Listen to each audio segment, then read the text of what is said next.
Thanks for tuning in. This month, the National Crime Syndicate brings to you its first edition of Mobster of the Month. For this month, we've chosen Bumpy Johnson. Bumpy, whose real name was Ellsworth Johnson, was a feared mob boss who operated in the Harlem area. He was an associate of the Genovese crime family. He got his nickname Bumpy from a bump he had sustained on the back of his head earlier on in his life. Now, why was he so powerful? Well, Bumpy, in the early Prohibition days, was an associate of Madame Saint Stephanie Claire, a female mob boss from Harlem who resisted becoming under mafia control.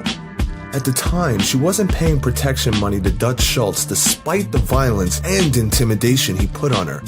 Bumpy at the time acted as her chief enforcer. After the death of Dutch Schultz in 1935, Lucky Luciano took over all of Schultz Numbers operations in the Harlem area.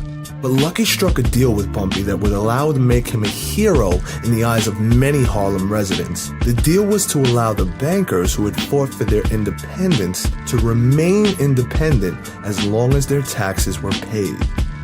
He was a black man who can actually make deals with the Italian mafia, something that was unheard of until 1935. By the 1940s, Bumpy Johnson was the king of Harlem and kept a strong hold up until the time of his death. Johnson died of a heart attack at the age 62 on July 7, 1968. Such an icon was Bumpy that decades after his death, he was featured in many TV programs and films, from unsolved mysteries right through to blockbuster films such as American Gangster and Hoodlum.